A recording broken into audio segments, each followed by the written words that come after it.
감사합니다. 오늘 안주하면 죽으리라는 주제를 가져와서 주의 말씀을 다니엘서 증거하게 되었습니다. 짧은 말씀이지만 설교지만 증거하는 것이지만 이 자리에 모인 모든 우리 찬양교회 권속들이 작은 은혜가 되어서 지역 복음화에 큰 일꾼이 되는데 조그마한 지혜와 간증의 삶을 역사하기를 나사렛 예수 그리스도로 간절히 기도합니다.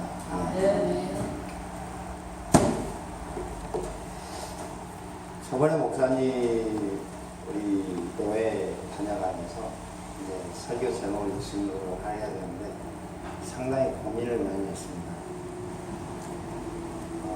엄청나게 머리에 진짜 머리가 어지러질 정도로 상당히 기도하는 심정으로 또 실제로 기도하면서 증거하는 말씀을 다 했습니다. 흔히들 이 말씀은 열심히 하라, 기도로 하는 것이 영혼의 호흡이라고 그러지 않습니까? 주님과의 그 호흡이 끊어지면 그 사람은 성도가 아닌 일반 교인이 되는 것입니다. 그러나 우리가 누구누구 성도님, 누구누구 성도님이라는 호칭을 붙여주는 것은 그 어떤 교회의 직분보다 아름답고 숭고합니다. 그러나 현재를 살아가고 있는 우리 예수 그리스도를 구주로 영접하고 구원받았다는 사람들의 100이면 95%는 현실에 안주합니다. 그리고 외향주의적 신앙생활을 살아가는 게 현실입니다. 한마디로 말하자면 교회가 크고 웅장하면 말씀의 증거 능력을 보는 것이 아니라 주님이 함께 하시는 은혜 속에 같이 생활하고 그걸 보는 것이 아니라 같이 화려하면 모든 것까지 화려한 줄을 압니다. 그러나 대한민국의 목사님들 중에서 100% 중에서 단 1%도 화려한 분, 영적으로 화려한 분을 못 봤습니다. 한 10년이 다 돼가니까 우리 장로교에서는 큰 별이 한 분 진 적이 있습니다. 그분이 임종 때 제가 갔습니다. 제 신학의 선배이기 때문에 나이를 따라서 그분이 하는 말, 야고 자네한테 부끄러운 선배의 모습을 보여주고 가서 미안해, 그 말 한마디 했습니다. 그 말은 그 옆에 어떤 전문계, 임종을 바라본 전문계들이 다 들었습니다. 제가 기독교명이 야고입니다. 저는 어렸을 때부터 그분 밑에서 신앙생활을 했었습니다. 부산에서 천막교회에서 할 때부터. 그러다가 또 인연이 돼가지고 또 이렇게 연결이 됐는데 헛되고 헛된 겁니다. 그런데 대부분의 성도님들은 헛되고 헛된 걸 쫓아가면서도 그걸 모릅니다. 주여 주여 하고 엄청 외쳐댑니다. 그러나 외치기만 하지 행동으로 실천을 못합니다. 지혜롭고 영안이 열리시고 말씀의 증거 능력이 주님께서 함께해 주시는 그러한 목사님, 교회가 작다는 이유 하나만으로 믿지 않는 자들에게 무시를 당한 것이 아니라 믿는 자들에게, 구원받았다는 영혼들에게 무시를 당하는 현실입니다.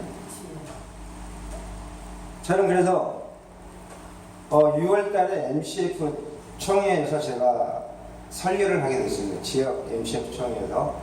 그때 제가 한 말이 이겁니다. 너희들 안주하면 죽는다.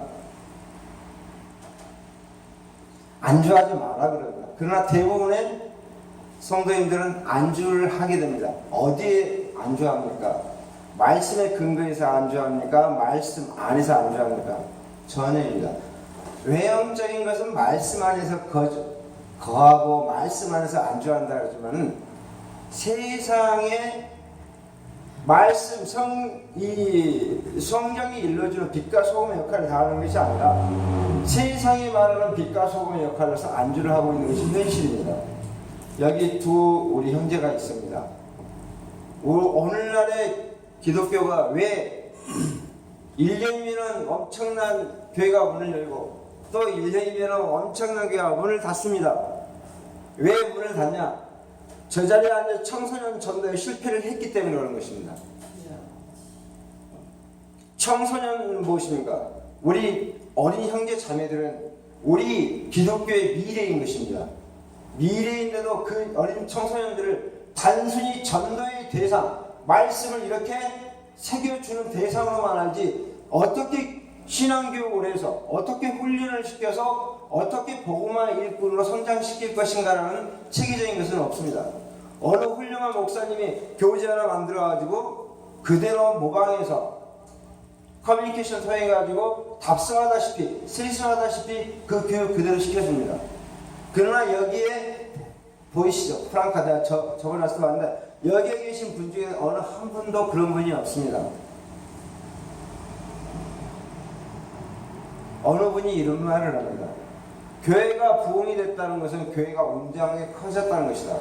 교회가 커지지 않는데 어떻게 부흥 성장했다고 말할 수 있냐. 저는 그 목사님한테, 선배 목사한테 그랬습니다.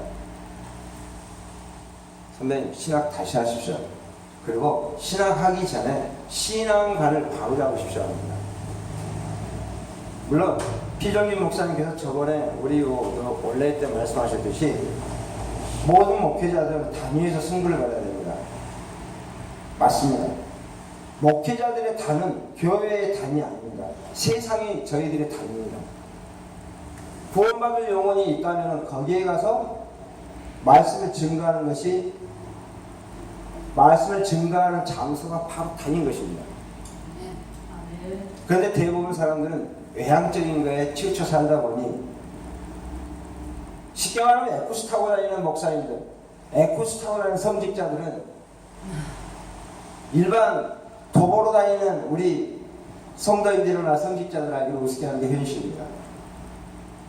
그러나 우리 이곳에 모이신 우리 성도인들과 우리 모든 우리 형제님들, 청소년 우리 형제님들은 이게 안주하지 말라는 주님의 말씀이 지상 최대의 명령이라는 것을 아셔야 됩니다.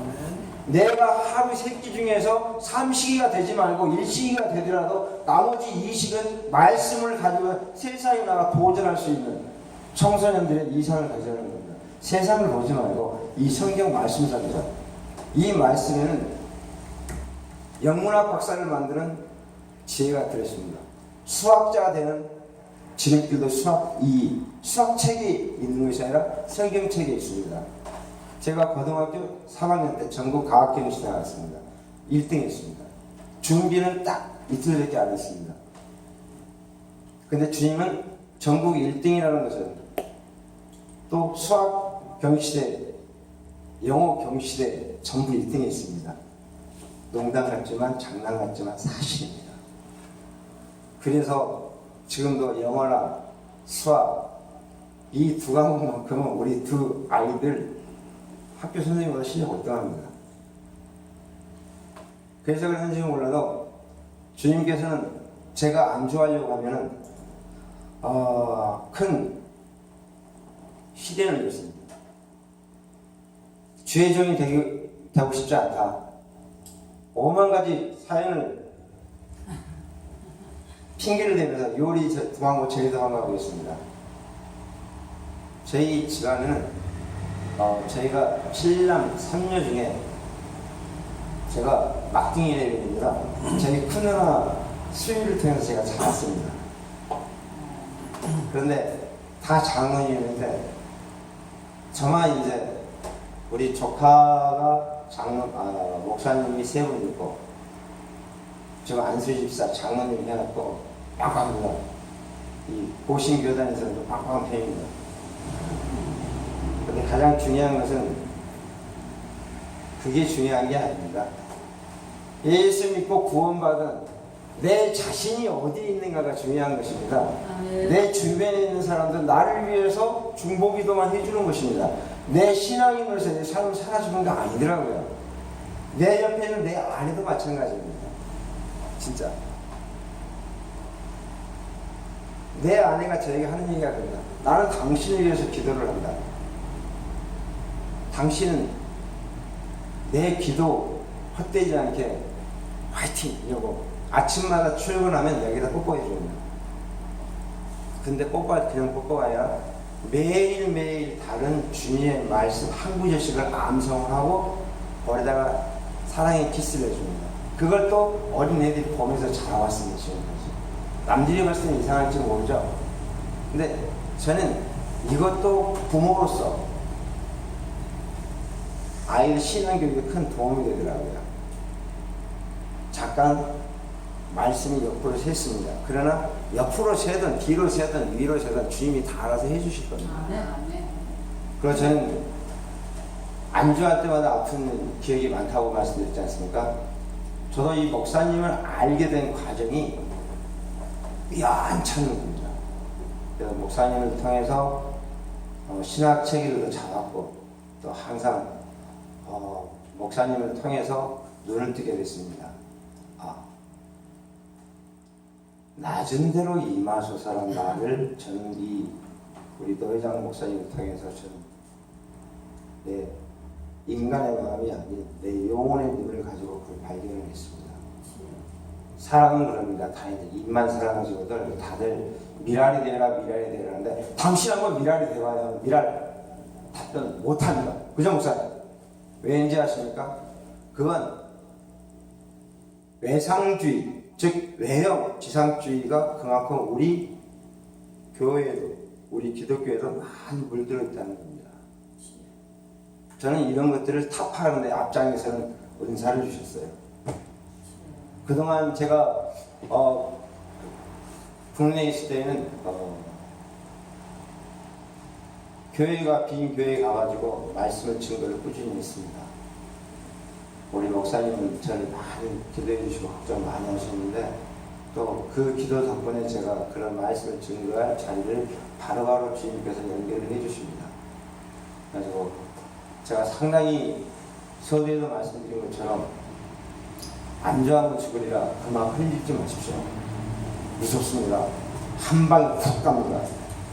세상 여행가 중에서 4.13 총선 때가 다음 로고송으로 나오다가 끝내 실패했지만 그런 거 있습니다. 우리 예수 믿는 사람은 제한이 없습니다. 한정이 없습니다. 땅에 국적을 가진 자로서 100세 인생 살았으면 우리는 영원한 끝이 없는 천국에 가서 살면 됩니다. 근데 왜 다들 이 세상에 그렇게 안주하려고 그렇게 미련들이 많으신지 모르겠어요. 물론 저희 아버님이 96세고 어머님이 98세세요. 어머님이 일본 오리지널 교포가 아니라 일본 여성입니다. 그래서 저를 아시는 분들 제 눈을 보면 압니다. 그래서 어렸을 때는 상당히 친구들한테 따돌림도 많이 당했는데 그걸 지키게 해준 것이 그런 거에 안주하지 않고 타협하지 않은 저의 기도하는 두 무릎이 저를 이기게 한 겁니다. 그래서 지금도 저는 우리 두 아이한테 이런 얘기를 합니다. 어떤 얘기를 하냐면 다른 얘기가 아니라 아멘의 의미가 무엇이냐 제가 그 얘기를 자주 물어봅니다. 그래서 그 아이들이 이런 얘기를 합니다. 큰애는 카톨릭 감동대학 사회복지학과 대학원까지 이제 장학생을 나왔거든요. 지금 이제 내년이면 이제 3학년 복학합니다. 아멘을 각자가 보고 각자가 믿는 분량만큼 틀립니다. 근데 모든 분들은 그걸 설명을 잘 안 해줍니다. 교육을 안 시켜주고 무조건 아멘이라고 그럽니다. 그러면 청소년 시기에는 다 튑니다. 그죠? 저 우리 큰아드님 저 가방에 보면 사이에 보면 이거 잭 있어요. 이거 코트 연결한 그거 검정거 한번 봐봐요. 그런데 우리가 이길 수 있고 승리할 수 있고 내일의 비전을 믿어 의심치 않고 최선을 다해서 주님 앞에 아멘으로 따라갈 수 있다는 것은 엄청난 특권임을 여기 계신 모든 분들은 아셔야 됩니다. 안주하면 죽으리라. 우리는 가정생활